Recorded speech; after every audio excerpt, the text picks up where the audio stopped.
And welcome, ladies and gentlemen, to the monastery, the open bar of the internet, the world's greatest shit show, and the place where we, the good brothers and sisters of this most holy of temples, seek enlightenment through the drunkest, craziest, and most batshit ways possible. I am your one and only gaming monk, better known as Mildra, and with me is a returning good brother to the temple, creator of Abaddon, and most pertinent to this, Skies Above, the one and only LostHeaven. How you doing today, man? Yeah, thank you for having me back on. That's going to be a bit of a different stream for me being on your channel. Oh, yeah. Looking forward to it. Yeah, I've been doing these conversion things in part to see how far I can stretch certain concepts within my system.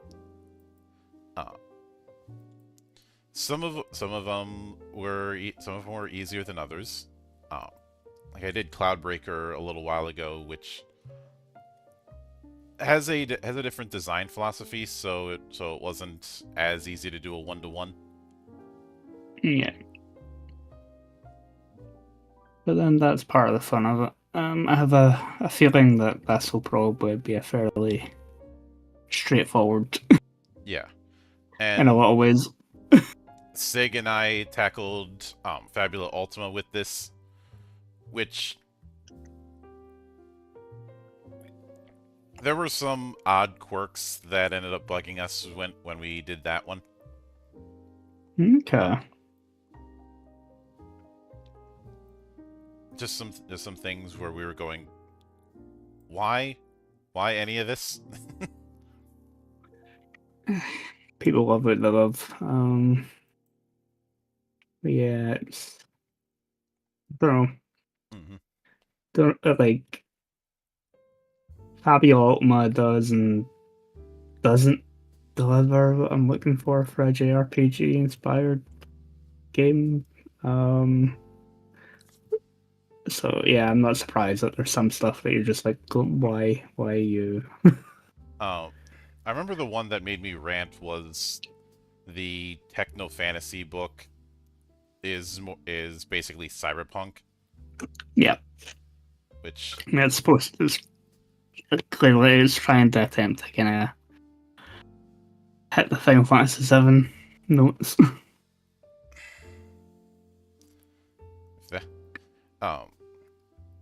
Also fell for some traps that I specifically tried to avoid.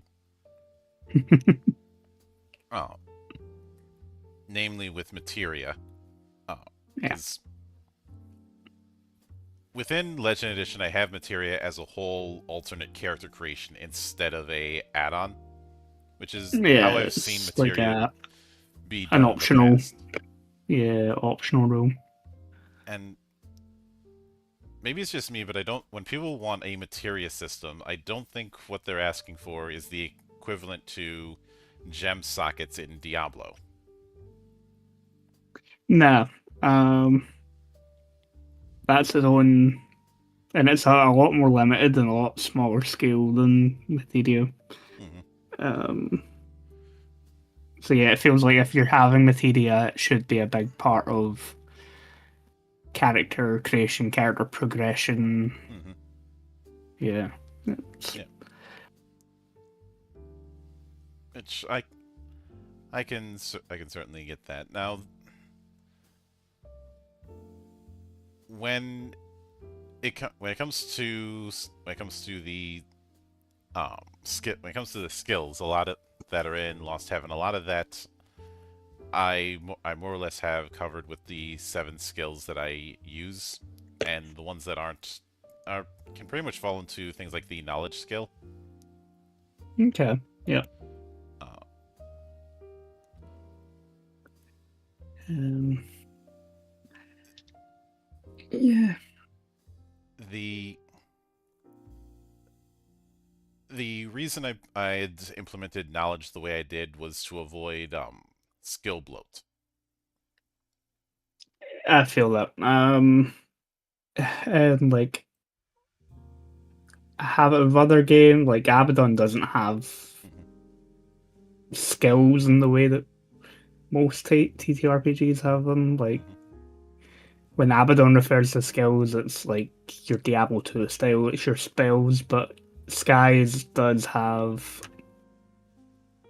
a fairly sizable list of skills, but Yeah. I try to kind of rein it in a little bit so there wasn't an overwhelming amount. And that every skill clearly does something Hmm.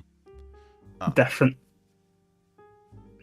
yeah. When it comes to some looking at the skills, academia would just fall under knowledge. Yeah. Acrobatics already have that. Athletics already have that. Which, as an aside, I'm glad. If there's one thing from like the early 2000s I don't miss, it's having climbing, running, jumping, and swimming as separate skills. Yeah. Grouping them into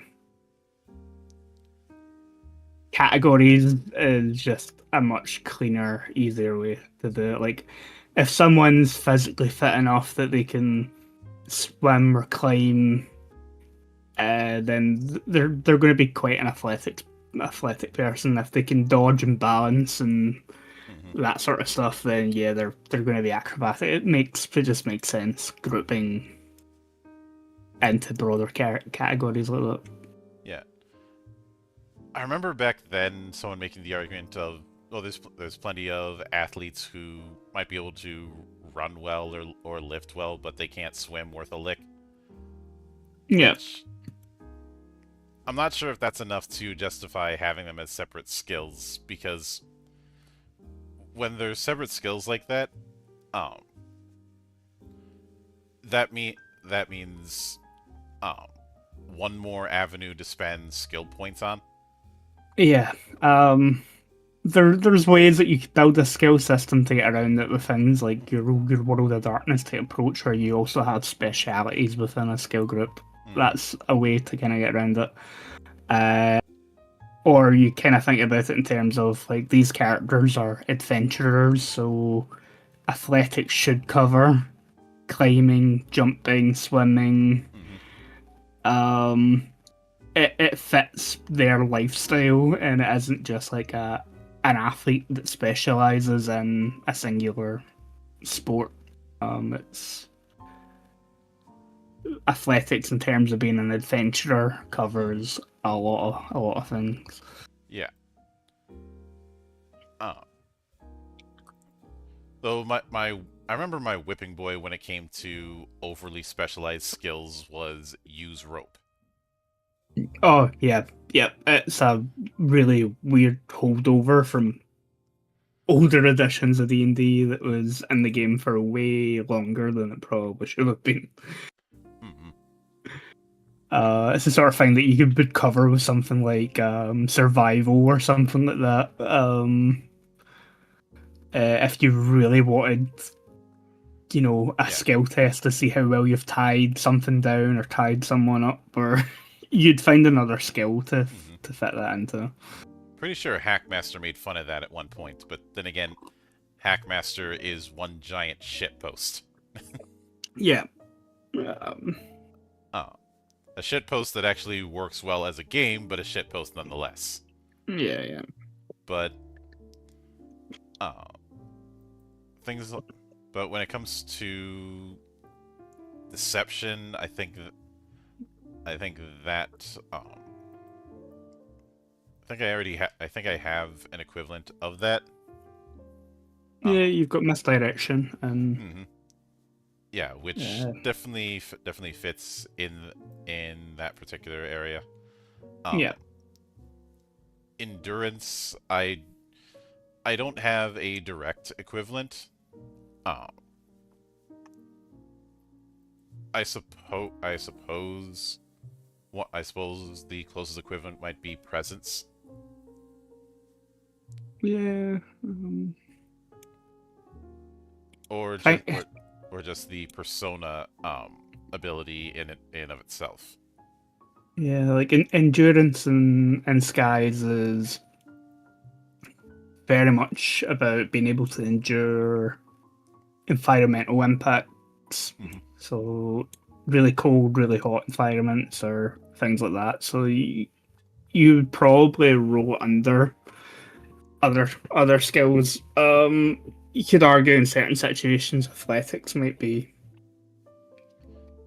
a good Yeah, alternative for endurance, depending what the action actually is. So again, yeah, you've got less skills, but they're much broader yeah. in what they do. And how you can apply them is very much up to how the players justify it and if the GM accepts that Hmm. justification. Yeah, the reason I had it that skills can use one of two abilities is I wanted to avoid a god stat issue. Mm, yeah. Um, yeah, that's a fair approach to um, spreading it. I've tried to spread things out, or things that might be good in non-combat skills Hmm. are going to get used elsewhere, or depending on your job in the game, you'll make more use of certain stats than others. So, Hmm. um, Yeah. it's just, again, different. I've got other games where I get it's not as important, and it's just the design philosophy when you go into Hmm. working on the game. Yeah. Um, But I'd say gamble would definitely fall under misdirection because yeah, um, some something that I think people forget is gamblers know when to cheat. yep. Uh, Lord help you if you tried playing dice games with Ronfar and Lunar 2 and end up losing all your money because the game because his dice are quote unquote loaded. Uh, and the only reason I can't be too harsh on that is Lord knows I would do the same thing and did. I didn't do it any full on casino or anything like that. It was um, some folks at one of my schools were doing a Texas Hold'em thing because that was starting to get big around that time. Um, Okay. and I decided I was going to screw them over because they had screwed me over in the past. So I had the whole thing rigged against them. Ran off with about $200 um, Well, because I made sure the dealer was one of my buddies. Due to a last minute change, I only kept about 50 because I didn't care. I didn't care about the yeah, money. yeah. It's, I just thought it was at the time I thought it was hypocritical that I was getting so much shit from the faculty for playing Magic the Gathering before classes, and then here's these guys not only doing Texas Hold'em but advertising it in the school paper. yeah. So if I raised a fuss about it, I wouldn't win that. So I figured, all right, let's play dirty. But let's see, insights. I would say the closest analog to insight would probably be orienteering. Yeah, like it's or not. presence. Yeah. Um, yeah, I could say orienteering being like not just Mhm. the wild and outs, but like kind of understanding your standing and the more subtleties of any sort of environment. Yep. Yep. Okay. Yeah. Yeah. Intimidation, that falls under presence. Yeah. Yeah. Larceny falls under, well, larceny. Larson. Yep. Navigation definitely falls under orienteering. Um, so would perception. Um, Yeah. Yeah. That's just like orienteering and uh, Legend Edition is very much like having that understanding of your environment. It doesn't necessarily need to be navigating or uh, yeah. yeah. No, that's yeah. That fits. Um, perform would probably fall under acrobatics or knowledge if we're dealing with the studies. Yep. Yep. I Um, can see that. persuasion, that falls under presence. Uh, pilot and ride would fall under, well, ride. Uh, survival, that would fall under orienteering. Um, Yep. stealth, I'd say that'd fall under um, larceny. Larceny, probably. Yeah. Um, style would fall under presence. Yep. Yeah. I can see that. And when it comes to the crafting skills, uh, while I They do have a will be crafting system, knowledges. yeah, they would fall Yep. under knowledges at their core. While I do have a crafting system, it isn't one that has a dedicated skill to it. Okay. Because you have the harvesting aspect, which just adds another avenue to orienteering. Yep. But crafting isn't so much a skill roll as much as it is using resources. In this case, the element essences that are introduced with that, and the means of getting it is just acquiring the artist synthesis feat. Okay. So yeah, it's tied to like is that a class ability, like a job ability? Artist synthesis is an equipment feat, Okay. Okay. so anybody can take it. Yeah, like you're choosing to go down that crafting route if that's something that you go for, right? That's Mhm. like yeah. Yeah, and the idea is 5 elemental essences at 4 tiers of effect. And there are 5 different variations of artist synthesis. Whenever you pick the feat, you pick one of them. Um, alchemy is about making consumables. Battlecraft is making weapons and armor or modifying existing ones. Cuisine is cooking, which at the base level can give temp, HP, and MP. At more advanced versions can give additional features in limited use. Yep. Um, ritualism is about imbuing an area with magic, as well as making magic items. And tinkering is making basically gadgets. Mm. Uh, any of them can be taken. The only rule, obviously, is that in order to do ritualism, you need to actually know how to use magic. Yeah, so you need to be a mage or something like that. Mm-hmm. And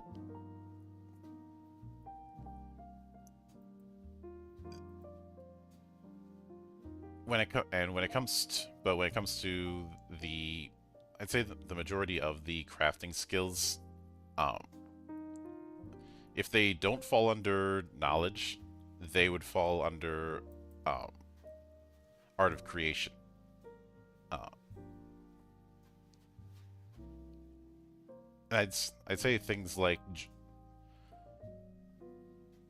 I was gonna say things like jeweler would fall under a knowledge, but it could just as well be magic gems. So it's really a matter of interpretation. Yeah, yeah. So yeah, how you would interpret that. as a player or GM. I never outright said that magic items have to be magic. Yeah. But when it comes to weapon proficiencies, I think this is where things get interesting. Because well, you've no doubt seen how I handle weapons and the fact that I don't have a set weapon list. Yeah, I noticed that. Which a big reason I did that was I didn't want to fall into a Sisyphean task. You know, of some IP coming along that has some cool weapon that people want to implement, and then having to figure out how to do that in a way that isn't just telling people, oh, just homebrew it. Yeah. It's it kind of opens the doors for players to be as descriptive and creative as they want to be with their characters' weapon choices. Yeah. Plus, there's been a few entries in FF that don't fit a traditional weapon list. Um, Yep.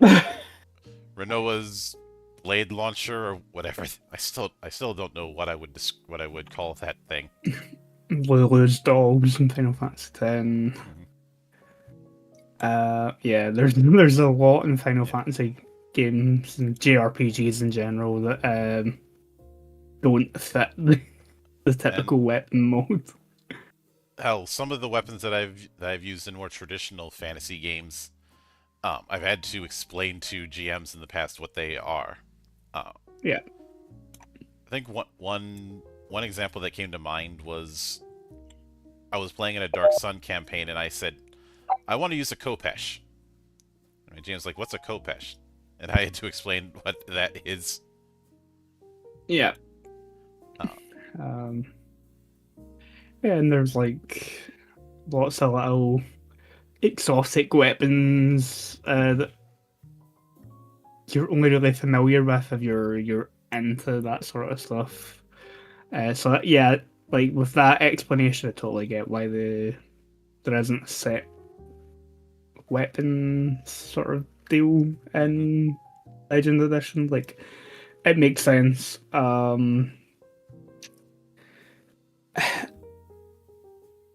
I chose to go a little bit more traditional with Skies. Yeah. Well, Skies has a very defined setting. Yeah. Like, there's scope in there. There are rules in the chronicler section of the book about how you, as a group, can do like world building and stuff like that for individual Sky Islands, but everything is still set within the core setting. You're not making up your own world, you're just making up things within the pre-existing world. And so yeah, having it a little bit more constrained like that, like, cool, you can describe your sword or gun or whatever however you like, but it's still a sword or gun or bow or whatever. And there's set attributes and traits that those weapon types have in Skies. Yep. And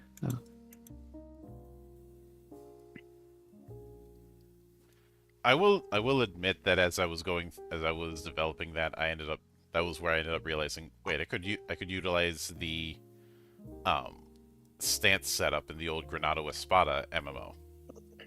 Yep. But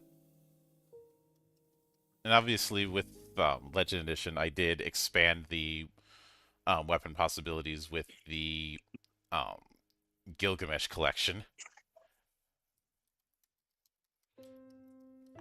I don't know what possessed me to suggest that idea of, well, let's do the expanded weapon list as if Gilgamesh opened up his own Sears catalog. Some people just like to go through gear and equipment. People enjoy that with certain role playing games. Like, I'm kind of in the middle where I sometimes enjoy kind of perusing different gear, but it very much depends on the game that I'm playing at the Yeah. time. But I'd like to.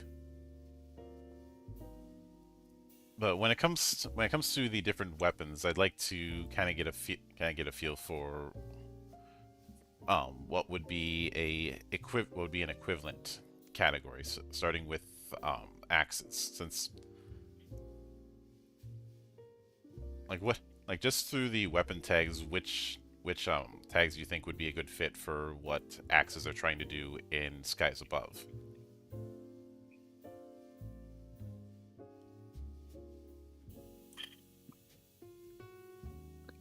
The skies above are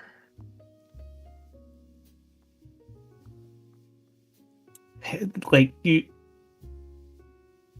can gain fortune in skies above with axes, which is like kind of like advantage in like D&D. So they're kind of designed to try and fish out critical hits.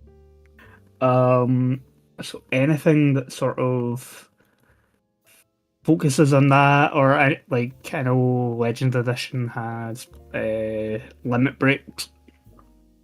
Hmm. And in Skies, the equivalent would be overdrive. So you're try to build up.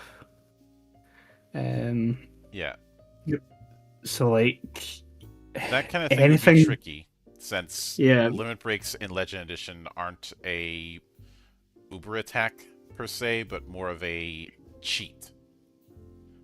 yeah, they're not an Uber attack in Skies either. They're like a way to generate extra actions in combat. Yeah, Um, but there isn't really a limit break gauge. It's something you can activate when you're below half health. okay. Oh. So that's a lot more streamlined. Mhm. Yeah, So in that case, yeah, it'd be critical hits that you're looking for, something that does. I'm trying to find the the. yeah, doing expanded criticals is more of a magic item thing, Yeah. but there are ways to do a similar kind of increased damage to a certain extent. I'd say things things like Magnum would like the Magnum tag would certainly be one, which does damage spiking. Damage spiking is a kind of armor piercing. It is built to negate an equivalent amount of damage reduction. Um, Okay. Damage reduction doesn't reduce the total; it minimizes that number of damage dice. Yeah. Yeah. Um. I think I'm looking at the weapon tags now. Brutal weapons would probably fit axes like your. Initially, when I was experimenting with axes, it was things like you could reroll ones, or you could treat your opponent's defenses as being lower Mm-hmm. in order to sort of hit that a little bit easier. Yep. And they eventually became more of a like roll two dice, take the best results to sort of guarantee that Mm-hmm. you're always sort of hitting hard with an axe. So yeah, going off the weapon tags, brutal definitely fits a similar category because piercing and stuff come into, or like magnum come into some of the other weapon proficiencies in skies. Yeah. Brutal is the only one that is tiered. The only one that can be taken Yeah, multiple times. yeah. Would you have it only be done once or done 2 or 3 times? For an axe, I think it would depend on because there's like different types of axes and skies. And you can like with the crafting mechanics, you can give weapons and armor additional traits. So maybe for a standard axe, maybe have it be once, but then either through your ranks and weapon proficiency or um, crafting quality, Mm-hmm. scale it up. Yeah. Uh, and that there's ways to mess about with that sort of thing, but Yeah. I could easily see Magnum, Brutal, and Wounding. Yep. Uh, Um, yeah, I could maybe see Winding being on there. Magnum with the damage spiking is also definitely one that fits with the axe. The design idea behind axes as a weapon type. mm-hmm. uh, with bows, now the aimed quality, the aim shot quality, that is more or less covered by the aim ability that snipers have in Legend Edition. Yeah. Uh, and when it comes to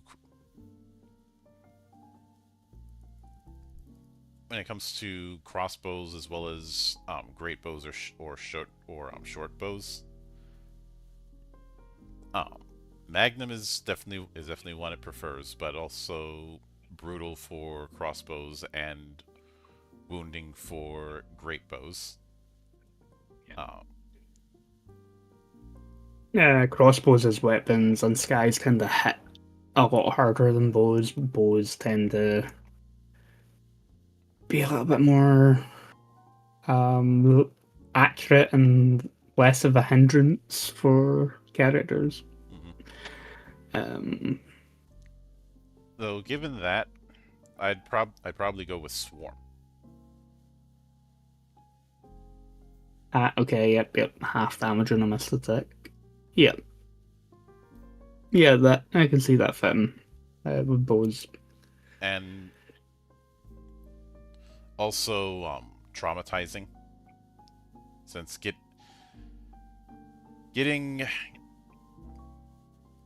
that kind of hit on a I was gonna go with either traumatizing or devastating, because I figured getting hit with a properly aimed bow shot or crossbow bolt not only is going to hurt like hell, but it's also going to be hard to get out.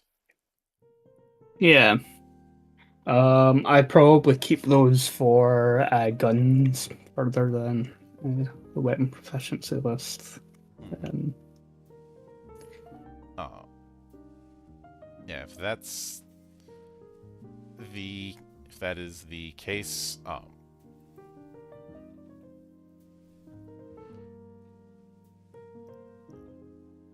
probably piercing then. yeah. Yeah. Treat the defense as lower. Yep.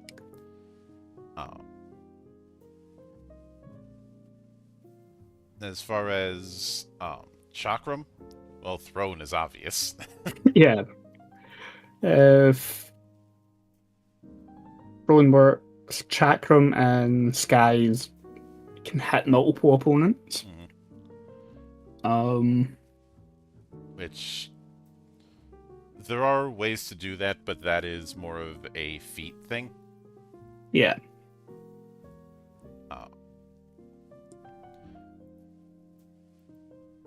I'd say I'd say swarm would certainly apply, because Yeah, as I anyone think who Throne and Swarm probably fit nicely with the design idea behind chakrams as a weapon in skies. because anyone who's used the cross in Castlevania know that it's always going to hit twice. Yeah. So having that reliable damage, even if you miss, kind of fits the idea. And I'd probably also go with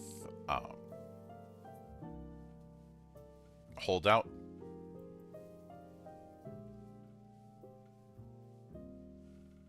Okay, yeah, no. Possibly holdout depends on the chakram. I think holdout definitely fits for the next weapon though, the daggers. Yeah. If not holdout, then piercing. Mm. Yeah, where it kind of reduces the defense of the target because it catches them off guard when it comes swinging back round. Yeah, Yeah. yeah, I can see that. Pretty much. Now, it doesn't. The defense reduction that piercing does is solely for determining whether or not you get extra effort. Yeah. You still have to actually hit. Yeah. Oh. No, that makes sense. Mhm. And because it's 5 less, it does mean, regardless of template, you're getting at least 1. But let's see, for daggers, and I'm assuming that there's kind of an inbuilt assumption that daggers are used in pairs. Yeah, they're dual wielded and skies. So swarm is an obvious one there. Yeah. You suggested holdout. Yeah, concealable.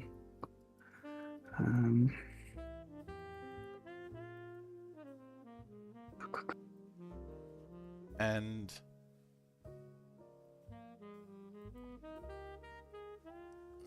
now, when it comes to dual wielding, Legend Edition isn't all that concerned with what you have in either hand. Yeah, skies. There's not really a general dual wielding in skies. Certain weapons are considered to be used in pairs, like daggers and fist weapon. What about hooked? Hooked. Yeah. Inflicting damage to. Yeah, yeah. Yeah, 'cause that feels like a up close and personal type. And like daggers are designed for that sort of really close quarters fighting. But when it comes to fists, which I am totally not going to be biased. Fists are designed to get off multiple attacks. So swarm again definitely. Yep. Definitely fits.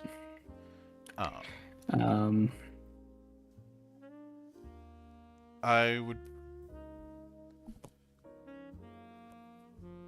now when it comes to the whole multiple attack parts, there's multiple ways that can be covered. There is multi-attack as a feat. There's things like the blitzes that monks have, or the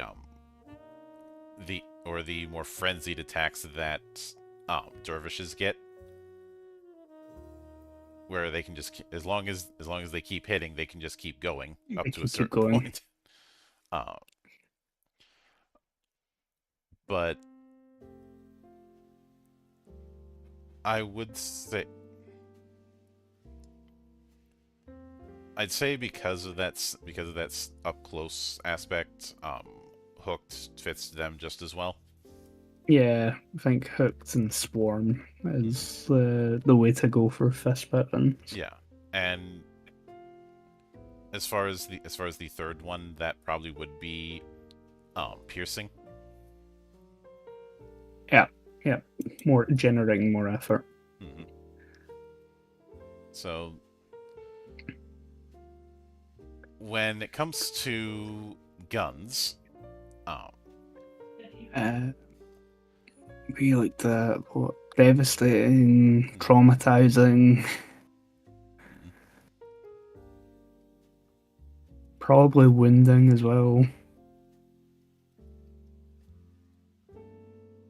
I could see that, especially since maybe it's just me, but there does seem to be the vibe that guns are something that is going not something that's going to be not something that's exactly going to be common. No, guns are they're not fully Magitech, but they are from a similar era of civilization. So like, there's people who can craft guns, but they tend to be engineers and things like that. They do gunsmithing, and so they have an understanding of that technology. While most common skyfarers will not know how to craft and maintain a gun, and most of them probably don't have any interest in doing it. So, like, people who wield guns are definitely few and far between, and they are definitely the hardest hitting range weapons in skies. Mm-hmm. So, when it comes to hammers, I feel like axes and hammers are going to have a fair bit of crossover in terms of Yeah. screwing over armor. Yeah. Yep. Hammers work a little closer to like melee equivalents to guns and skies. They are designed for piercing armor and really laying into your opponent. You could pretty much just copy paste what we did with hammers, just Yeah, with a yeah. melee template instead of a ranged template.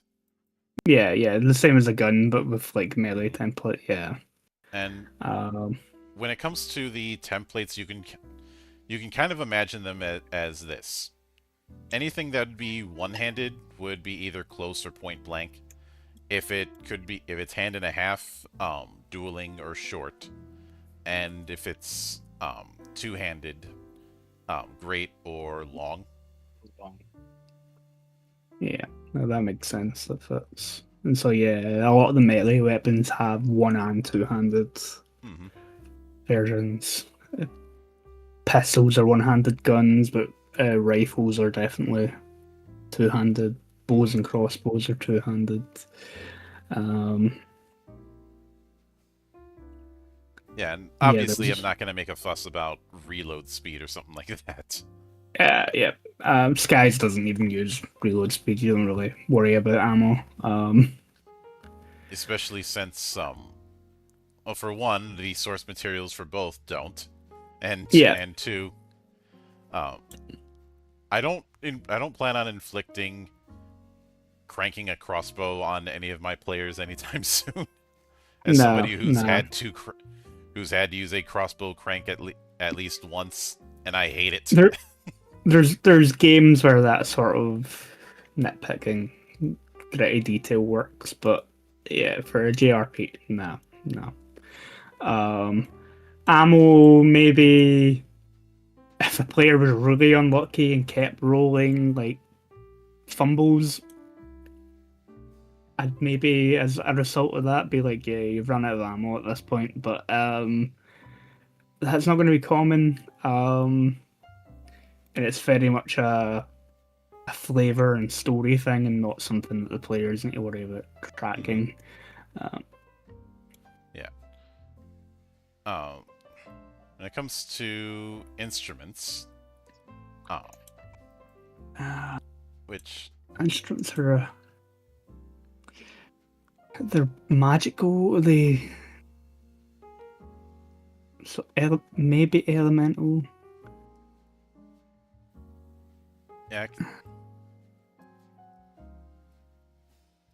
I can go with that. Obviously, Could maybe see them being overlooked as weapons as well. So maybe hold it. Now watch. Somebody's gonna try and justify having a holdout hurdy-gurdy.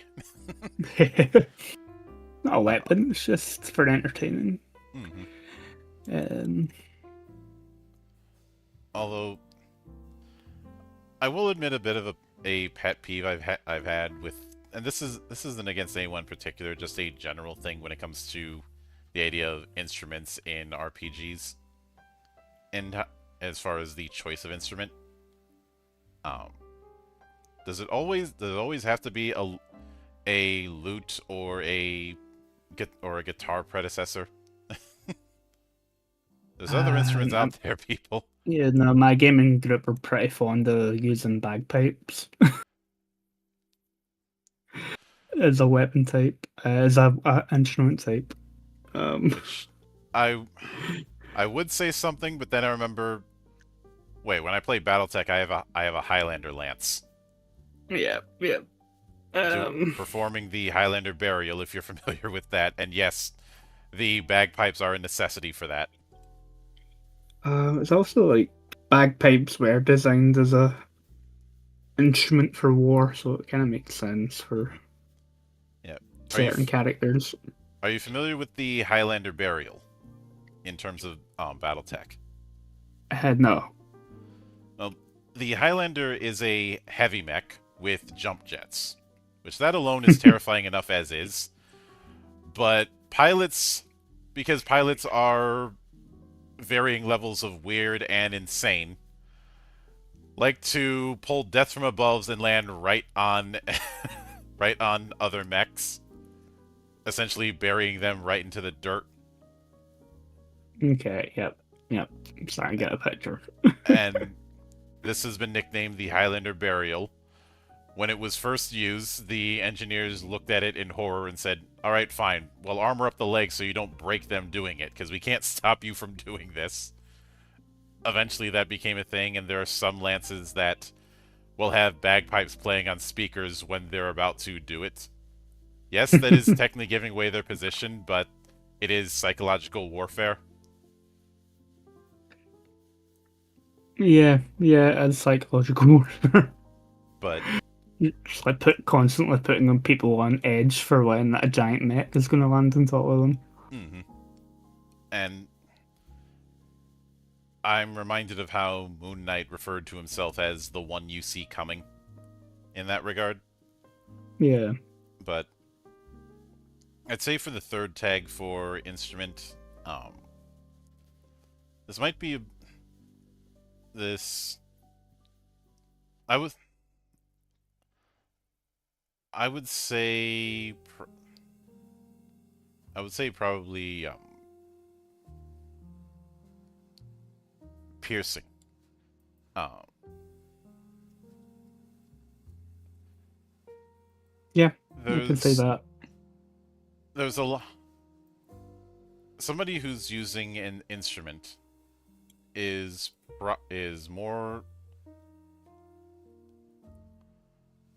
more likely than not to be playing entertainer, which is my equivalent to both bard and dancer. Yeah. Which does have a lot of support effects, and there's a lot of features just in general that can let you trade out extra effort die for other effects. Uh, Yeah. That seems like it would fit like the intended use in the hands of a bard. The fact that it can inflict conditions. Um, mhm. instead of just like straight up bonus damage or whatever you'd normally get from critical hitting. Yeah, with spears, looking at the spear's defensive reach ability, Yeah, oddly enough, I think Guardian. that'd fit Guardian. Yeah, I think Guardian.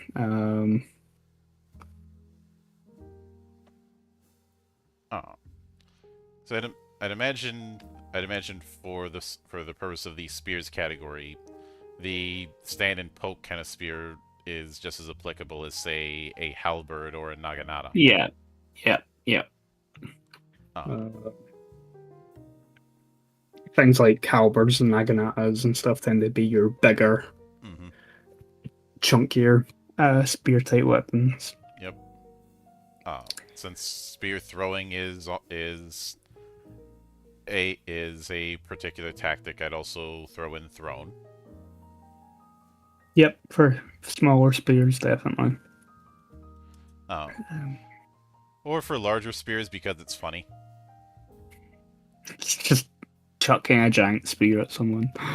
Yeah, I mean, So, there was Thorkel's siege mentality in Vinland Saga, where he would just throw logs at a fort, and just a whole ass log, and just throw it like it's like he's throwing a battering ram at full speed. Uh, but I think the third one would need to be piercing, just because. yeah, it fits what a spear is intended to do. Yeah. You could maybe argue Bane for large type creatures or a specific creature type. Hmm. Yeah. Um, But staves, which. Elemental, Hmm. possibly Guardian. Uh,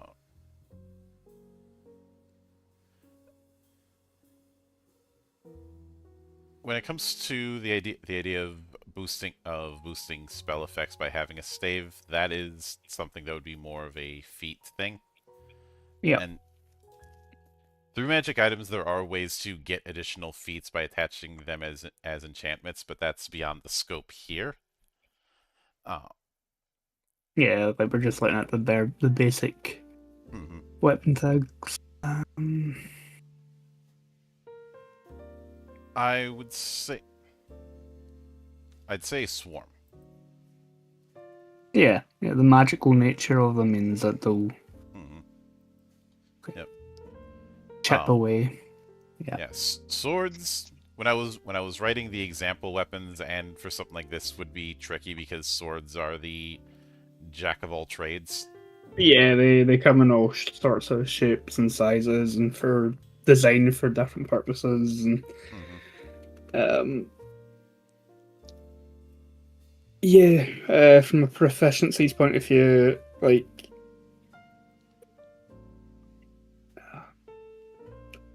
you the weapon tags in Legend Edition are more similar to weapon traits in Skies. Hmm. Um, and yeah, that's where like different types of swords really come in. Swords as proficiency in Skies allow you a certain amount of flexibility by Hmm. wielding swords. You can swords are the only weapon that kind of their proficiency ranks translate into spendable points. Hmm. Where you can use your proficiency ranks to either bolster your attack or defense or damage. While wielding a sword, it's essentially you're kind of adjusting your stance and position with it, and using the fact that swords are balanced for combat in a number of different ways. Hmm. This might be a bit of an ass pull, but I'd say just brutal 3. Yeah, yeah.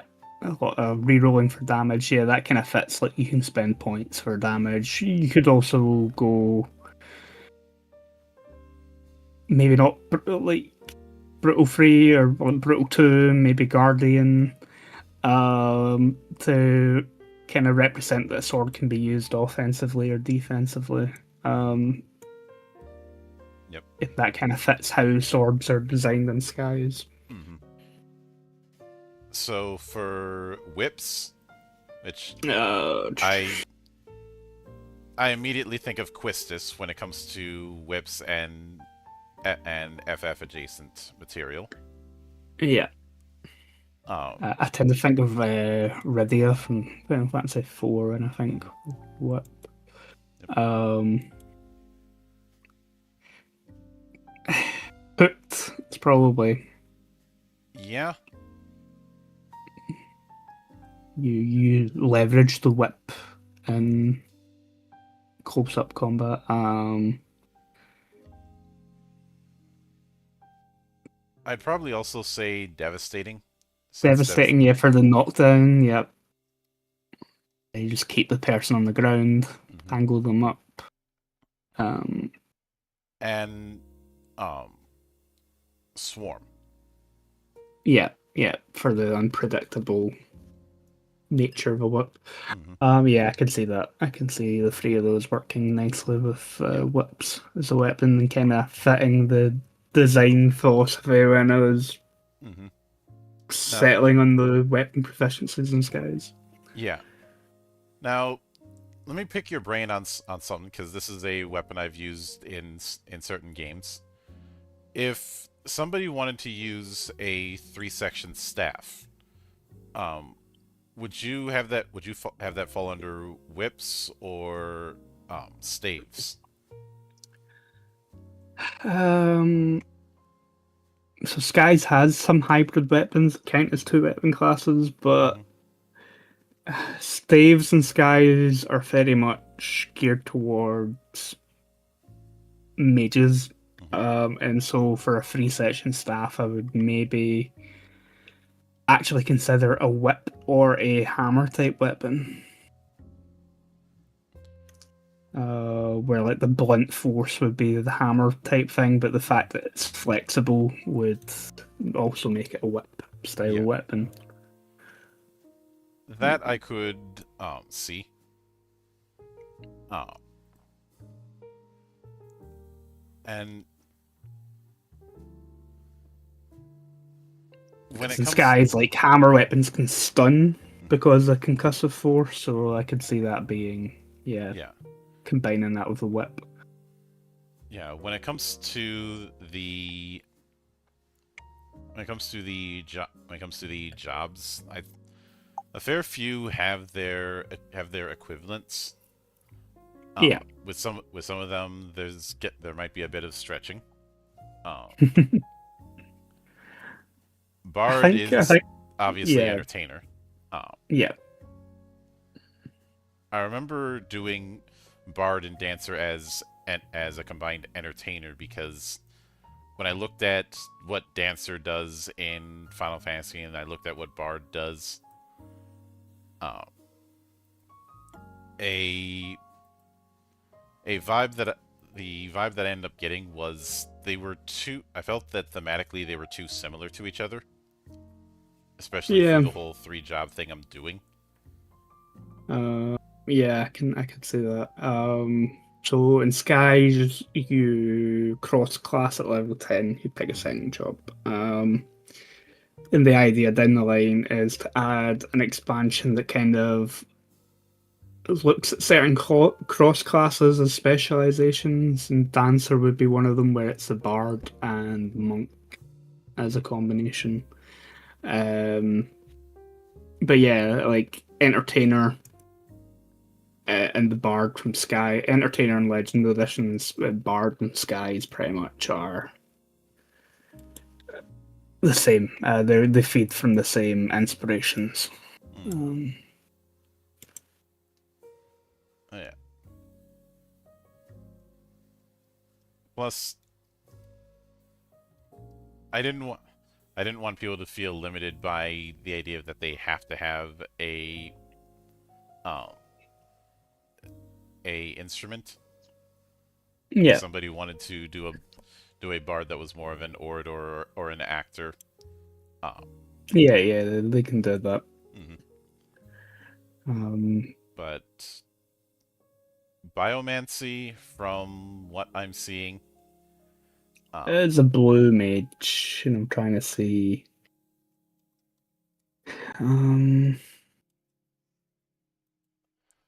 which blue magic is a weird beast within my system. Then again, it's a weird beast in the video and games any as so well, yeah, which is why it was a why blue magic was a nightmare to try and design because unlike every other type of magic, it goes all over the place.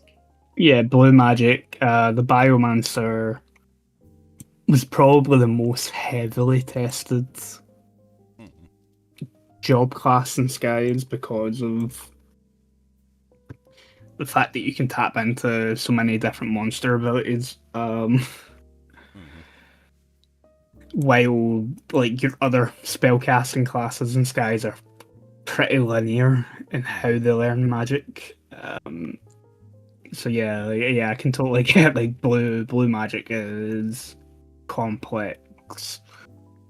Hmm. And my initial idea was to kind of keep them for maybe a later release, but Yeah. I already had some ideas in my head about how I would implement blue style magic into skies, and so I ended up just going Hmm. ahead and writing the class and testing it anyway, Yeah. and it ended up in the core book.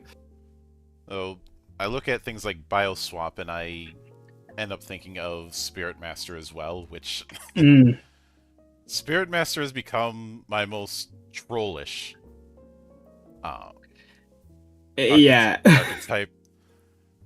I um, know that my buddy Sig, when I was a player in a one shot he was doing, he was salty about how he's still mad about how uh, I ended up using Spirit Master to completely upend a boss encounter of his because the whole idea was use paralyze on the tank so that the tank can't tank. Then I mm, thought, he's got paralyzed for 3 more rounds. Well, now the monster does. yeah, no, like it's definitely shenanigans are um usable from Yeah. what I can see. And it's to say, yeah, the Biomancer and Skies probably has the same level of um Tomfoolery. fuckery when it comes. Yeah, Uh, and when it comes to Dark Mage, that's obviously Black Mage. yeah, it's a black mage. Um, that is pretty self-explanatory. Yeah, Um, although some of the things that Dark Mage has, I do have covered in other jobs. Um, Amplify Magic would just be the focus feat, uh, which is just a standard spellcasting feat. okay, Uh, yeah, I will note when I was designing feats, uh, first off, all feats are categorized. Second off, feats the defining line for feats is that they are little tricks that you can do that don't really favor any one job. And when people have tried to homebrew feats, I've put in a suggestion that I call the TCG rule of if you couldn't fit it on a Magic the Gathering card, for instance, um, don't you? It's probably too big. I yeah. It's specified Magic the too. Gathering because, as somebody who's played his fair share of Yu-Gi-Oh for years, I'm well aware of how ridiculously long effects can be in that game. Yeah. Uh, like sometimes I feel like I need a magnifying glass just to read it.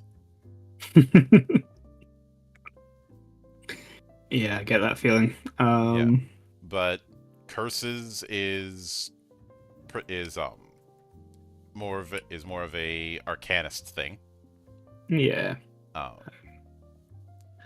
it lets you increase the effects of mm, conditions and yeah. damage over time abilities. Yeah.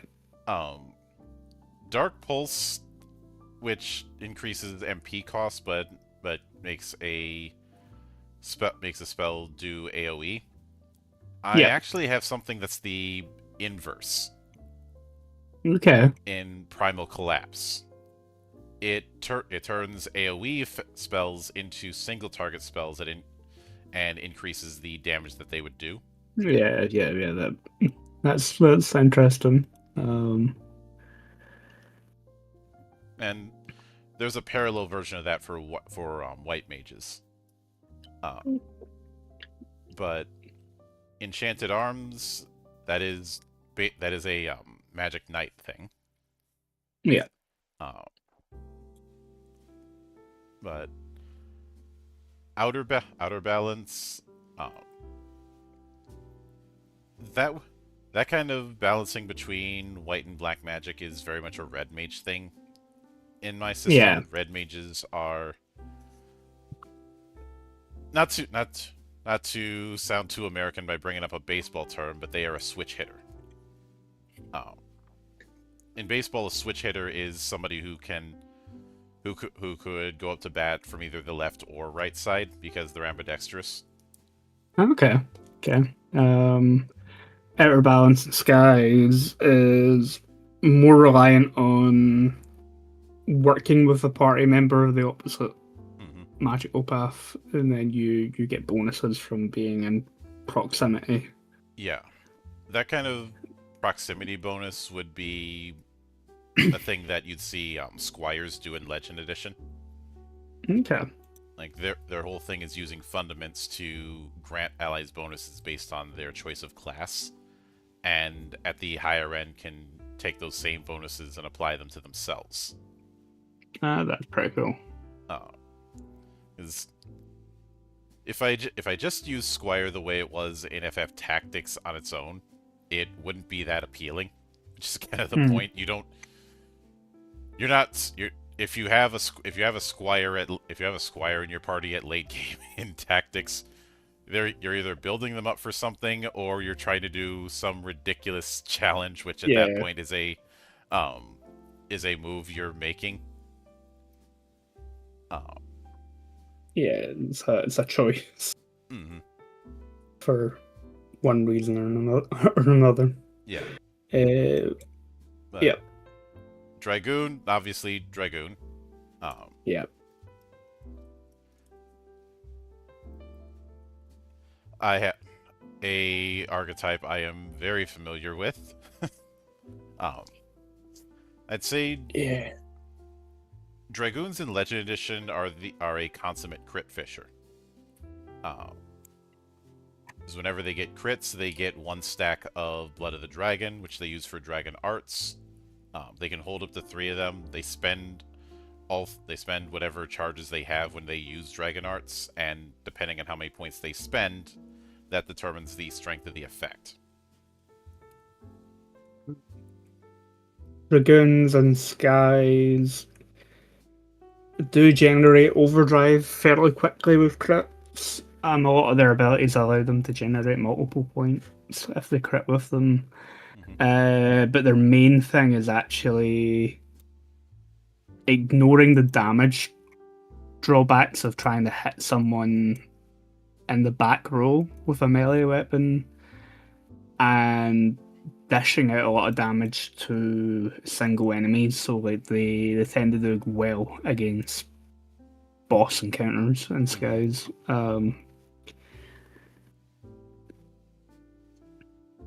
Yeah, there's certainly a fair few jobs that are good at being at boss killers. Um, One that especially comes to mind is Fencer, Yeah. Fencer is the embodiment of slapping someone across the face with a glove and challenging them to a duel. uh, but when it comes to engineer, obviously engineer and edition would be the equivalent. Yeah. Uh, Probably some elements of the Magitech Knight and the Engineering Skies. mhm. Um, Magitech Knight almost got cut because originally the idea was to have a platform kind of like the Magitech Knight Reapers at the start of FF6, yeah. but I couldn't figure out at first. I couldn't figure out a way to make it work while still falling within the parameters that I had set for the game's design. Like for lack of a better term, it felt too FF6 when I was writing it. Okay. Yeah. Not that there's anything wrong with FF6, obviously, but For a game that's trying to be more encompassing, that isn't a good idea. Yeah. Uh, then I was reading through a 5e setting book called Eldritch Sands, which was very much trying to do this idea of character classes as power armor suits, and I also ended up thinking of the Magitech suits in FF14, and an idea struck. If the weapon master is the guy who can get more out of the weapon tags, why not make an armor master? Yeah. Yeah, no, that's probably not quite the equivalent. I'm actually looking for the jobs Mm-hmm. for Legend Edition. Another one that fits the engineer is the it's a gunbreaker. Yeah, Uh, the gunbreaker. mm-hmm. It also fits the sort of design idea behind the engineer in Skies. Mm-hmm. Um, in fact, the engineer that you have in Legend Edition and the gunbreaker sort of mixed together are your kind of make up the engineer in Skies Above. Um, Yeah, I could certainly see that. Uh,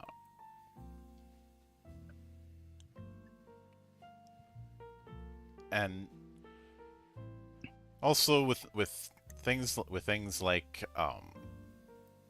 engineers having their own vehicle, that would definitely fall under Chocobo Knight.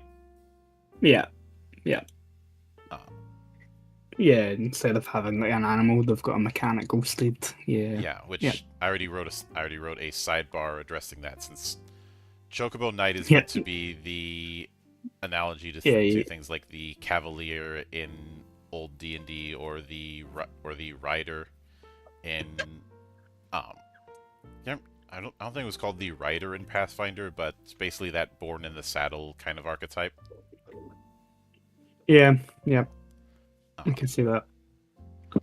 but Hunter is I know it would be tempting for me to say Sniper, but no, with Hunter I see more Beastmaster. Yeah, some elements of Sniper, definitely more Beastmaster. Um, Uh, Although when I see the ability go for the throat, my mind goes go for the eyes, boo. yeah. Um, but yeah, definitely elements of Beastmaster. Hmm. Uh, and yeah, Sniper. Yeah, but I do remember someone in one of the discords I'm in demanding that I put a ranger job in, and uh, So the yeah, argument was because the ranger was in 11. Except yeah, but a lot of if you look at the art of a lot of what would be considered rangers falls under the category falls under the design of archer. You can look at yeah, the art for a lot of archer jobs throughout the series. Um, yeah. They're either your archer or they're your animal companion type mhm.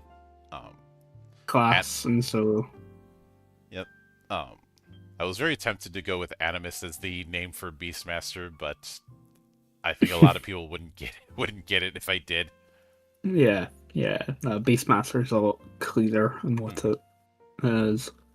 Yeah, the main difference here is that instead of just one animal companion, a high tier Beastmaster has a whole roster they can call upon. Yeah, yeah, no, your like animal companion in Skies is your best friend, and so Hmm. they grow with the character. Yep.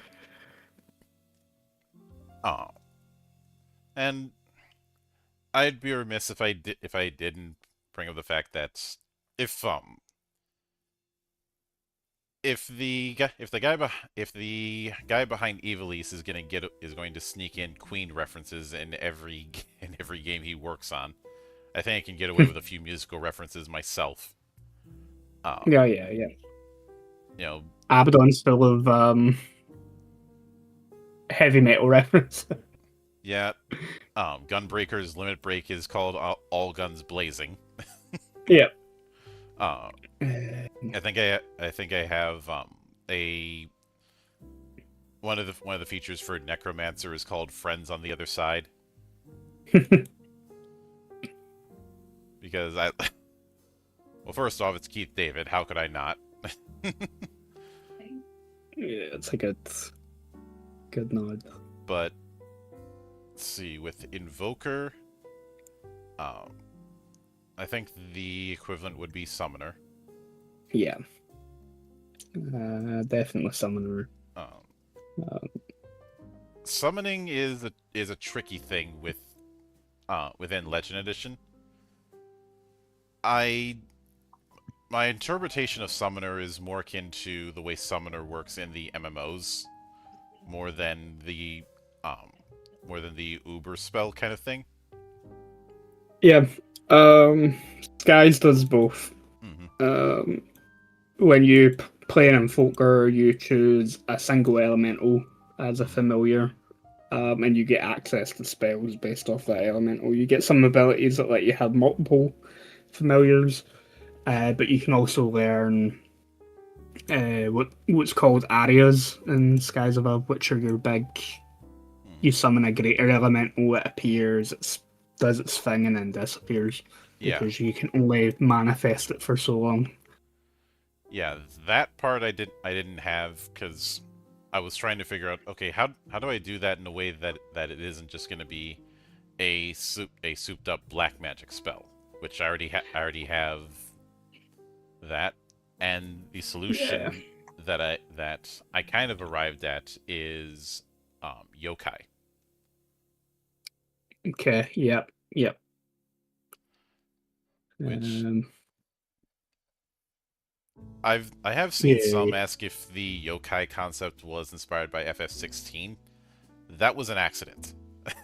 I'd already Yeah. written I can see it. I Yeah. had already written The yokai similarities. when FF6 when by the time FF16 started showing gameplay demos, I had already finished writing yokai. The big inspiration was, of course, the yokai asterisk from Bravely Second, Mm. and also the concept of avatar tuners from Digital Devil Saga. Okay. Yeah. Yeah. Yeah. Um, Another name I had considered with yokai was Rider or Cheval, a nod to the voodoo concept of a shaman who lets themselves be possessed by ancestor spirits, or just the Loa. Yeah. But it'd be one of those things where I'd have to keep explaining what I meant by Rider. Yeah. I had similar ideas when I was thinking about the Invoker and how to implement the big Eidolon style summons, but like I just kind of took the dark or light magic, like the higher end, and then pushed them that little bit further, Hmm. but increased the mana cost to sort of represent it. Yeah, because mana spend is on a more sliding scale. That wasn't an option for me. Okay. Uh, Um, since in order to cast a spell in Legend Edition, you have to pass a casting check, which is where the mana spend really comes in. hmm, Because for casters, it's a 2 MP. Unless you're doing innate, which has its own rules, it is a 2 MP spend as a buy-in. You have to make a straight D20 roll. The uh, the TN for that roll is based on the rank that you're casting at. If you can spend more MP on a 1-to-1 basis to boost that roll. But you okay. can't after you've made the roll, you can't spend MP to try and make up the difference. Okay. Yeah. That's a pretty cool way of doing the Yeah. MP spend. Yeah. If you fail the roll, you can take what you rolled, divided by 3, and apply that as a bonus to try again next round. So you're Okay, either yeah, paying so in, you're failing forward, sort yeah, of deal. yeah. So you're either paying in time or MP, but you are paying. Cool. Yeah, no, I like that. Uh, That's and I have seen people ask, well, what stopped me from just spending all my MP to guarantee a casting? Well, the fact that you just spent all your MP is, for one. yeah. It's like, yeah, you can fire you can fire the entire clip in one direction. There's nothing stopping you from doing that except for the fact that now you're out of bullets. Yeah. Uh, Yeah.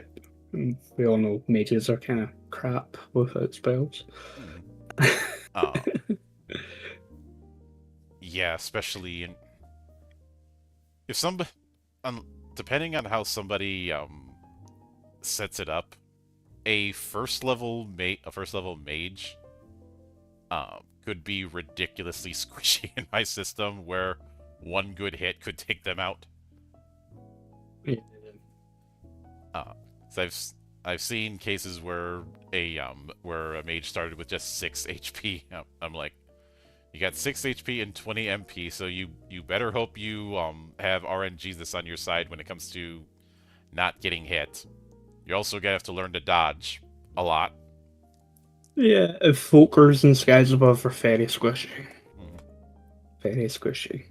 But light mage, obviously white mage. Yeah. It has a lot of the similar abilities to the Dark Mage in there. Where Which I'd say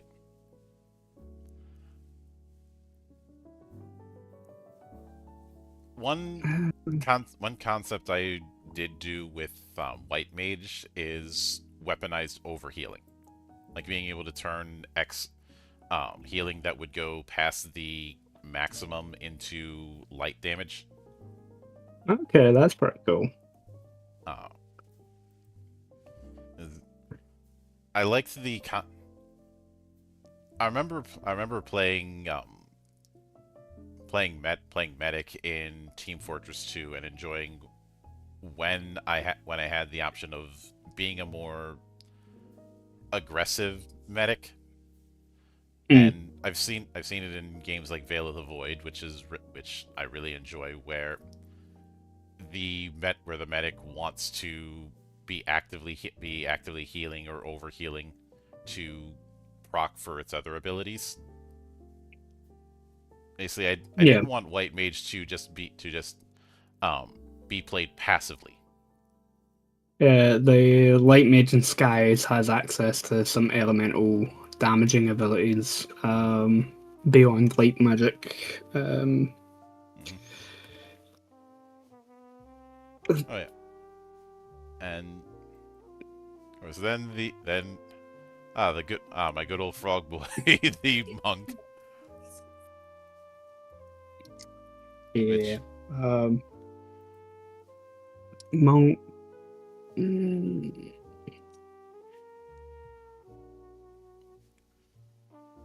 which I do like that little kata sketch you had put on page 51. yeah. Um, the monk in Skies. It probably does fit into parts of the monk from Legend Edition. Hmm.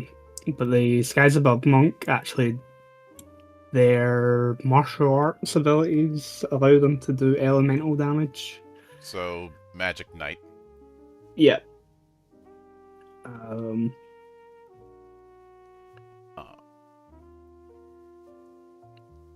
I'm I don't. trying to think if there's any other Mhm.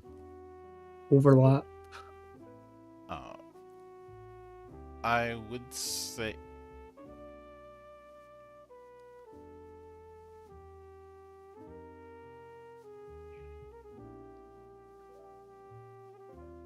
I'd say based on what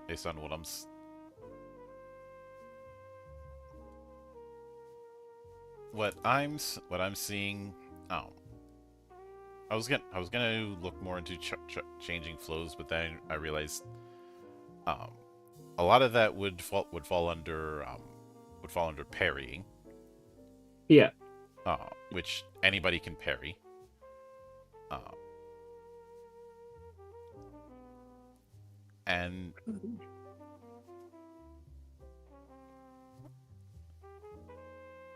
The the monks have a lot of like self-sustaining abilities. Yeah, a lot of especially a lot of the meditation abilities that I see for your monk would fall under mudras. And I know there's been a few who've said that the monk in Legend Edition is over-designed, but it's a loop. You do blitzes to generate chakras.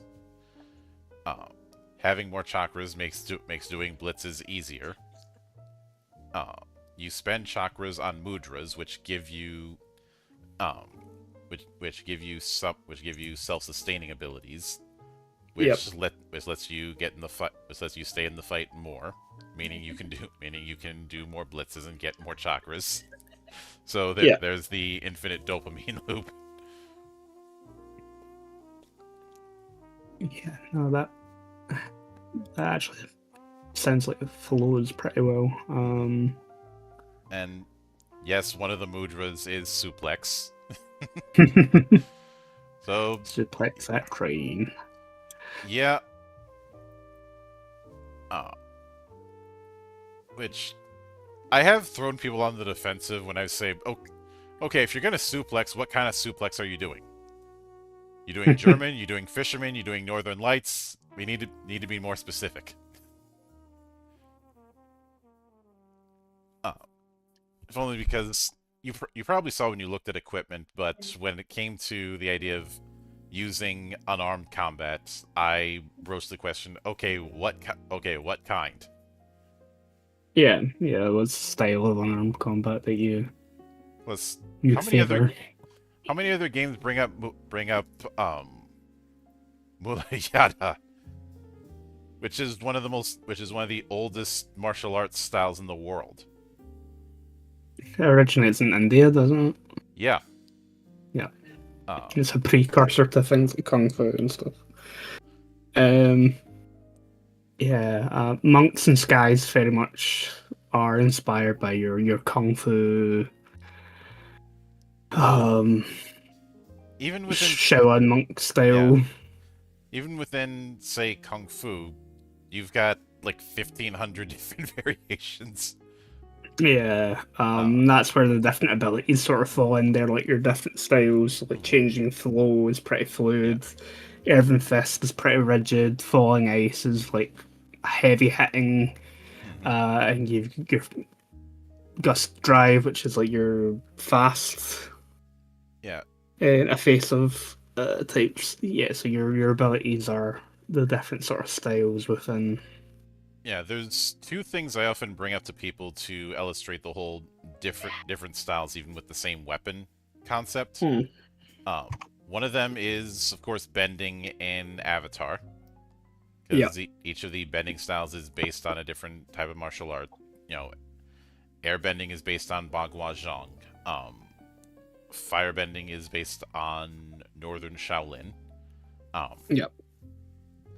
Waterbending is based on Tai Chi, and Earthbending is based on Hungar, except for Toss version, which is more Southern Praying Mantis, uh, which actually makes sense for someone that short. Um, Yeah. a lot of these Southern styles far are far more grappling and less reach focused to account for um, the shorter stature. Yeah, Right. size is about right. Mm-hmm. Uh, and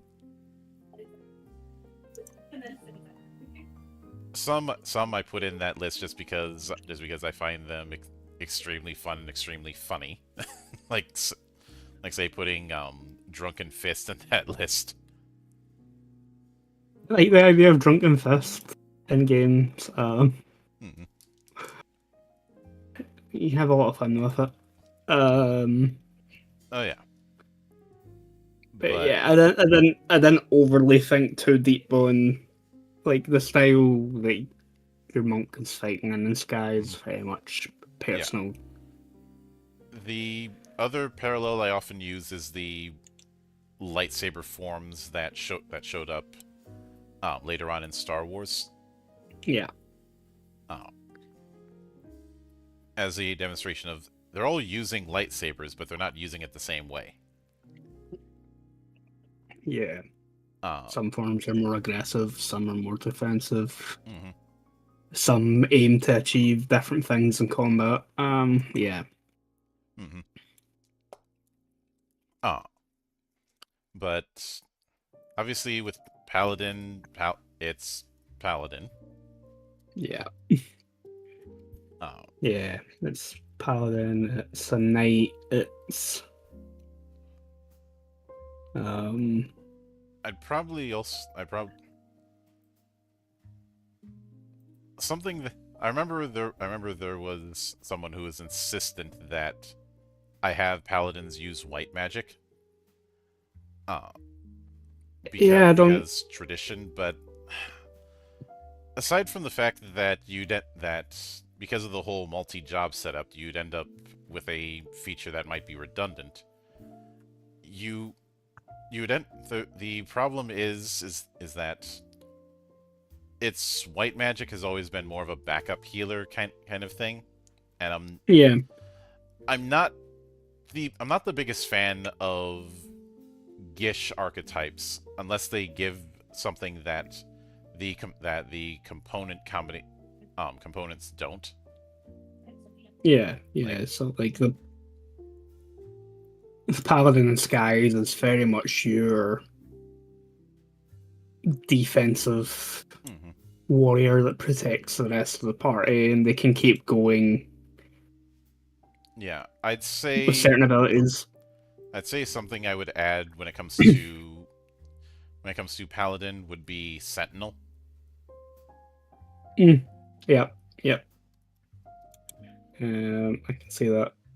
'Cause Sentinel is the tanky boy to end all tanky boys to the Yeah, point where they can yeah, gimp their own attacks to boost their defense because when they roll low, that generates Overwatch for their own abilities.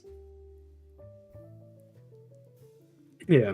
Um, the Skies Above Paladin has the patience ability where, like, if they roll terribly on initiative, it's all good because if they're at the bottom of initiative, they actually get a bonus to their defense and attacks because they're more calmly approaching the combat. Yeah. Um, so yeah, yeah, there's like that sort of element in there as well where like Hmm.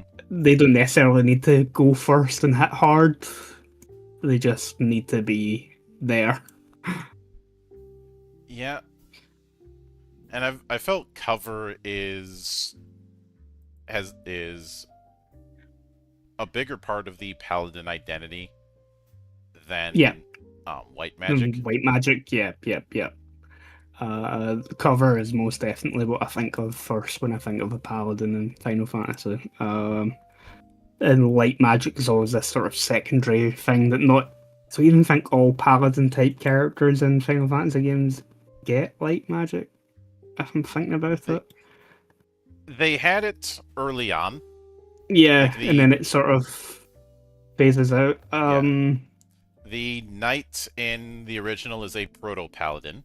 Um, Yeah, it would get limited uses of white magic, but not get the higher tier white magic spells for the longest time. Um, yeah. and it did Um, have, I think the last time that kind of limited approach was done was 11. yeah. Uh, With skies, if you wanted light magic on your paladin, you'd need to wait until level 10 and then choose light mage as your second job type. mhm.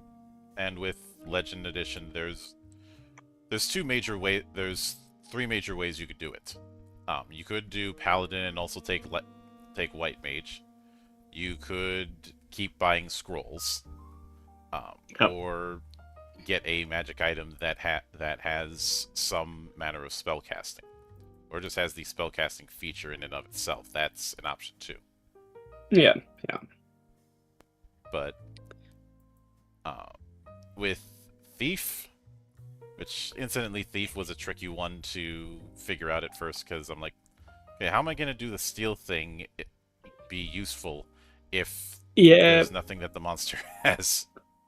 I kept tweaking around with the thief, the steal ability with the thief. Some players have used it great. Where like during a one shot that I ran, a player who was playing the thief noticed that the big boss that they were fighting had energy sources and was like, "Can I use my steal ability to pull one of those out?" And it's like, I don't see why not. I'm going to make the roll quite difficult, but yeah, go for it. And they got a critical. Yeah, Um, so it's like, cool. That's a yeah, creative way to use steal without having to be 100% tied to a table where you're stealing hmm, items. Although Skies does have monster loot tables where if you do steal, you can roll in that and get yourself some extra goodies. yeah. Um, That the approach that I did was loosely inspired by Locke's appearance in the city at NT, uh, yep. where he does a buff debuff combination where he's essentially stealing stats. Yeah. Uh, That's an interesting way to do it. Is obviously NT is a fighting game, so there's that same question of how do you do steal when Yeah. there's no loot. Uh, you could flavor it like, oh, they're actually stealing bits of armor or stealing something from a weapon that kind of hinders it, or yeah, they're doing something like along those lines. If your players are up for describing and flavoring it, Yep. um, I I am proud of the art direction that I chose for the thief, going more with the phantom thief than the typical rogue. yeah, you've got that tuxedo mask look going Mm-hmm. on. Um, Yep. because there is there's something amusing about the kind of flex that was pioneered by Arsene Lupin. Well, I'm going to tell you when and how I'm going to steal your shit, and you can't do anything about it. um, I went with the more typical thief look. Initially, the artwork I had, she had a more piratey look. Um, Mm-hmm. but yeah, I think other things that the thief and skies can probably fall into would be the dynamo. Yeah, I could see that. Um, it's funny you mentioned with Paladin how they can get certain benefits if they're dead last in initiatives, since Yeah, Thief, as well as the ambush subcategory of feats for Subterfuge, trigger when they're higher on the initiative than their targets. it's the dragoon and skies that does that. Mhm. They have an ability they can take that they get bonuses when they're above a target on the initiative Mhm. track. And yeah, so the paladin's patience ability is like kind of the opposite of that. When they're at the bottom of initiative, they get bonuses, and just kind of Mhm. promotes different ways of playing the two characters. Yeah. Um, With Warrior, uh, I think doing a warrior fighter or equivalent is always something that's tricky to design for, because the selling point with warriors in the original D&D was, oh, you can use any weapon, but yeah, there's but that's not very strong compared to other archetypes, which I think is why the reputation of warrior being baby's first character became a thing. mm, yeah. Um, Warrior and Skies kind of falls into two categories depending what abilities you pick. They can become your big brute berserker style character, um, or they can become a more tactical warrior, like fighter. Um, Fighter the in Legend Edition is a walking arsenal. Um, Yeah, yeah, Furion in the uh, city has kind of become the mascot for that approach. Uh, yeah. Like with the warrior in skies, you can take the berserk mhm. ability, which allows you to do more damage, but also makes yourself a bit more vulnerable. And you can do things like take the passive ability that lets you wield two-handed weapons one-handedly, and um, yeah, you can do what makes a warrior different from the paladin, Mhm. dragoon, or monk is a warrior class or martial class in Skies is that they are more versatile and less linear in how they're kind of designed. Um, like a Given palette. that, um, Weapon Master might be the best analog. Yeah, Weapon Master seems like a good one. It depends how you're building it. Berserker is a good analog. The Fighter is a good analog. The Weapon Master is a good um, analog as well for the Warrior and Skies above. Hmm. They kind of fit into a number of categories depending how you equip them, what abilities you take, and how you play them. Yep. Um, when it comes to um, the different Skyfolk, um, now when I handled races, I did have each one be very self-contained in terms of what they give. They all have they have a similar package of benefits. Um, I wanted to avoid that whole thing of like 4 or 5 bullet points just for one's choice of race alone. Yeah. Um, Um, I think races are always like a tricky one. Like in other games, like in Abaddon, I didn't even do races. Like everybody's human. Um, didn't quite feel like it fit for Skies. And for the most part, kind of went with what you'd expect to find in an anime, like classic RPG mhm. style game where you've got like your beast folk, like your cat, rabbit, dog people. You have um kind of leaned a little bit more into Legend of Zelda Mhm. than most other game like JRPG style games Yeah. for Skyfolk.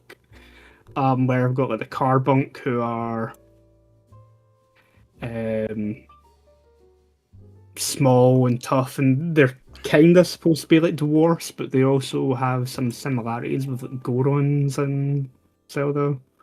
Yeah. Um, Let's see where with the Daona.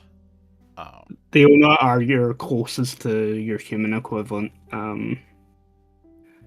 but they also tap into that Hellion style feel from Legend of Zelda. Yep. Um, for Legend Edition, Elizon or Hume. Um, I'd say Elzen more than Hume. yeah. Uh, Um, for the Inuhito, the Varg. yeah.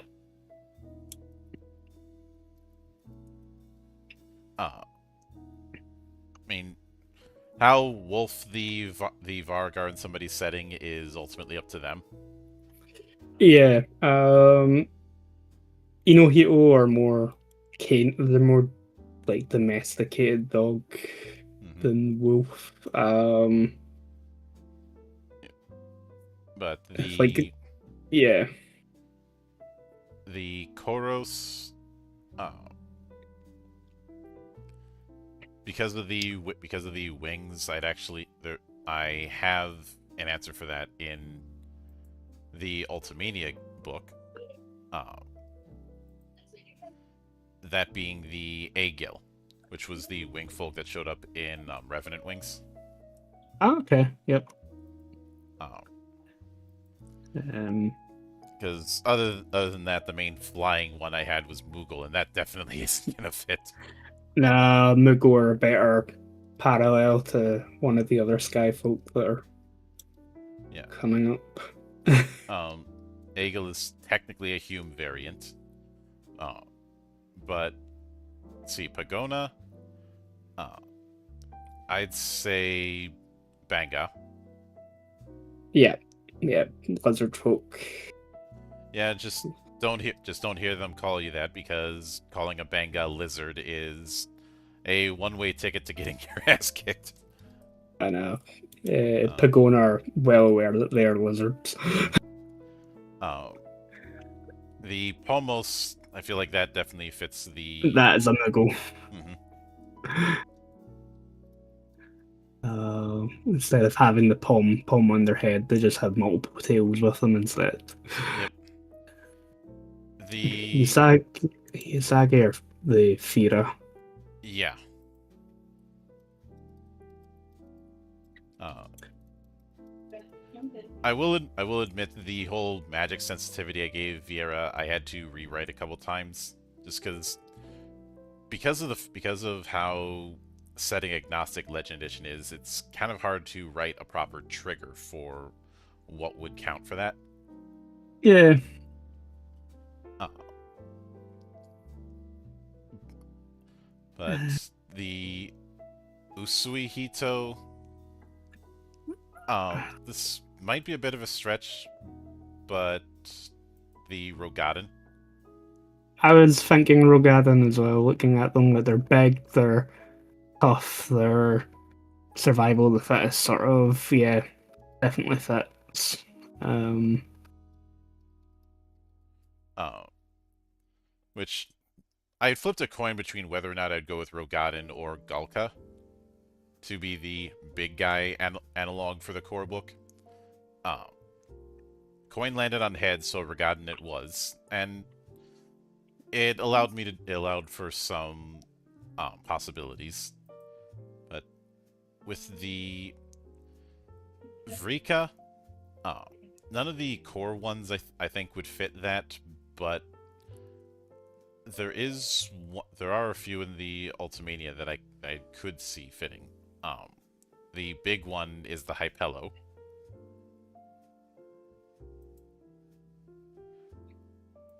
You know, the gecko like race in FF10. yeah. Uh, Yeah, I could see that being a close equivalent. mhm. But And like, the inspiration for the Frika is definitely not Final Fantasy. oh yeah, um, and very much when it Chrono comes inspired.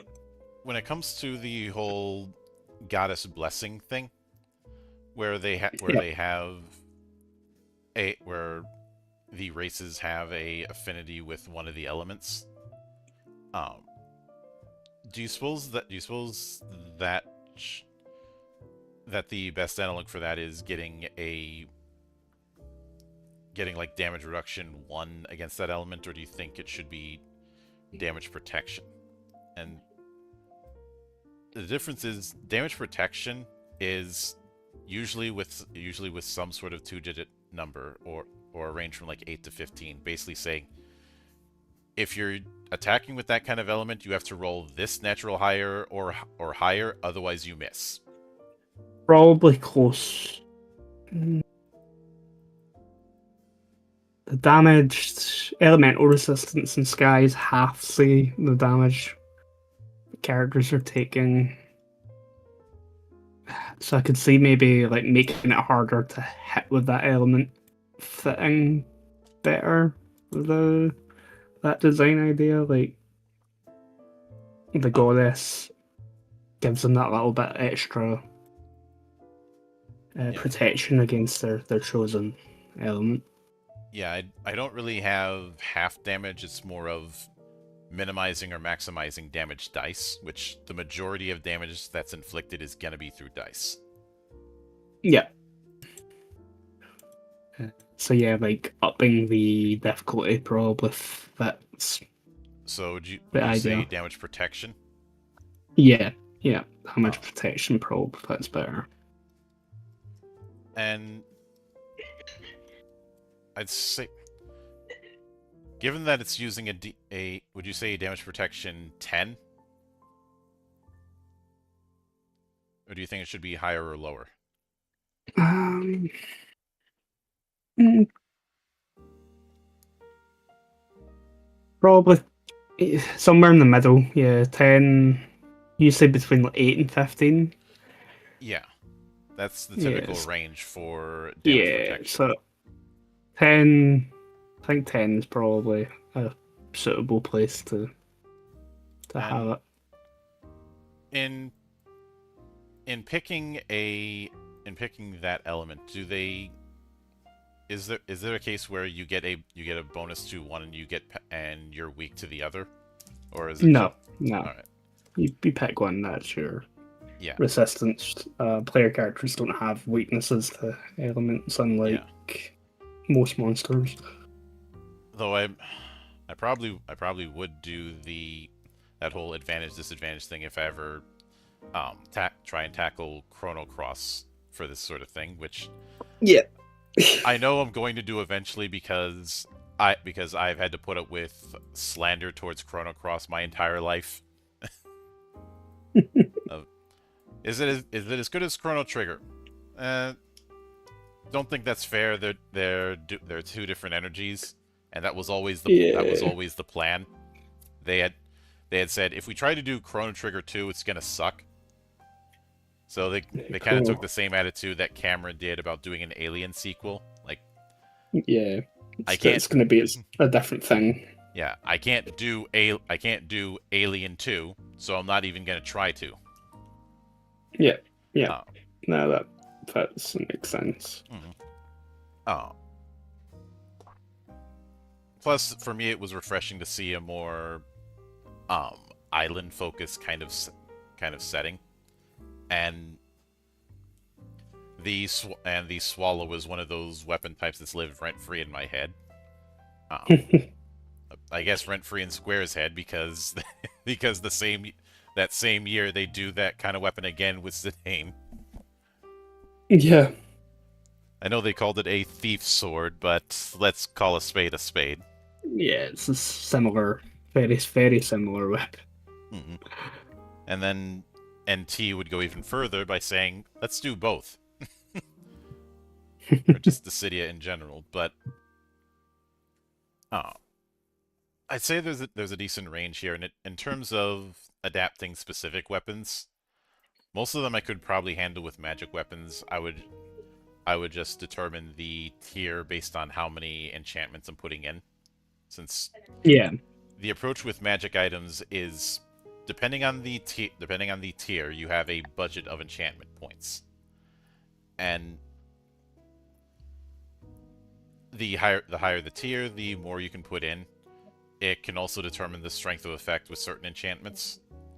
Uh, like the same enchantment might be stronger if it's on an artifact tier than on a lesser tier comparatively. And if you have Crown's Guard as one of your jobs, you're automatically getting a magic item that develops with you. That is Yeah, 1 point higher than normal in terms of that budget. that's pretty cool. Uh, the idea is because you're sworn to the service of some sort of god king or its equivalent, you're getting an astral weapon from their treasury. Yeah, that's pretty neat. Uh, and being very good, both Obviously, Kingsglaive and Crownsguard are nods to 15, and both are very good at using their attacks as procs for other characters. Like they can land a hit and then immediately let someone else land a hit. Because Yeah, like let people follow through, follow on.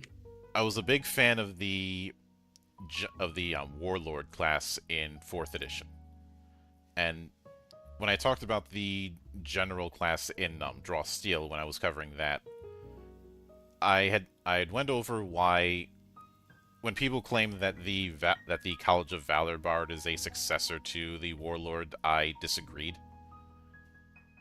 The big reason for it is a lot of general type classes that I see that don't hit the same mark are doing their support abilities passively.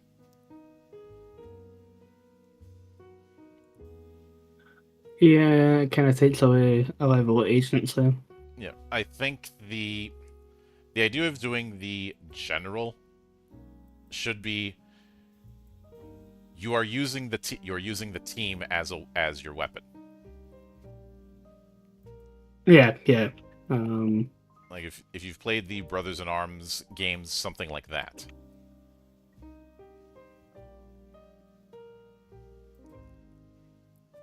Uh, or Republic Commando.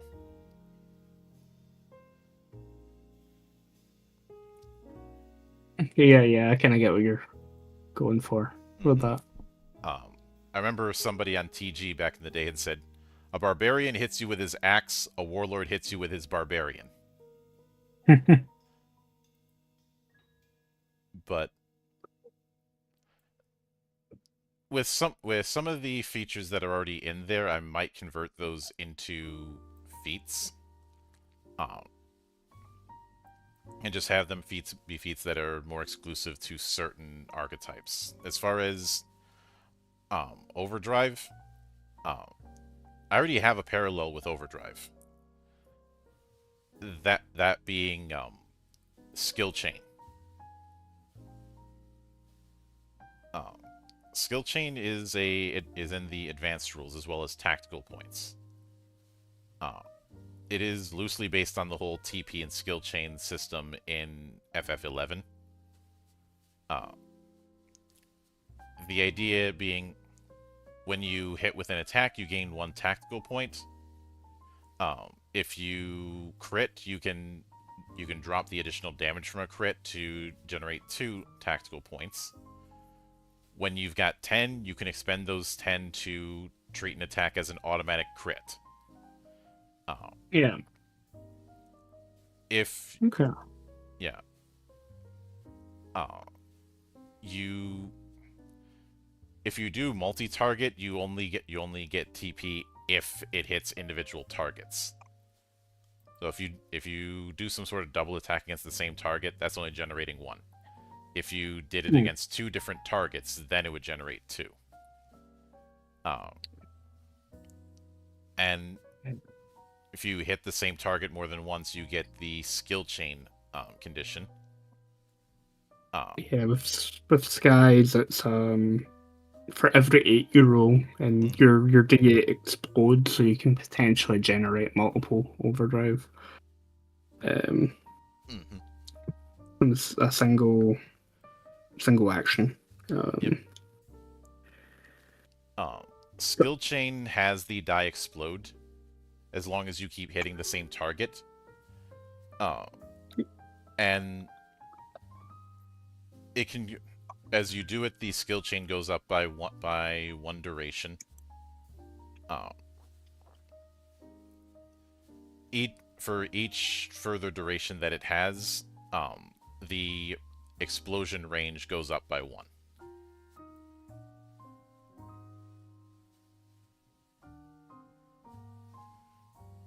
So at its cap, so that would be skill chain 3. The 3 highest results on weapon damage die explode. that's pretty cool. That's But if you target somebody else while you've got skill chain, you lose it. which does mean skill chain can be pretty nasty for fencers, since they're all about isolating one target. But that being said, before I get caught in a Minnesota long goodbye, I do want to thank you for participating in this little experiment. I know this was a little unorthodox. It's always kind of interesting to top design with someone who has made a game where the inspiration's been from the same source. Mm-hmm. Oh yeah. And I've been working on writing world books for Final Fantasy and other settings, including my own. But with that said, as always, a sincere thanks to everyone who took the time out of their schedule to come all the way to my monastery and enjoy the madness that happens here. And of course, there'll be plenty more where that came from, as there always is here, on the open bar of the internet. But until then, on behalf of the good brothers present and not present, my name is Mildra. I am your gaming monk. Stay fucking frosty, everybody.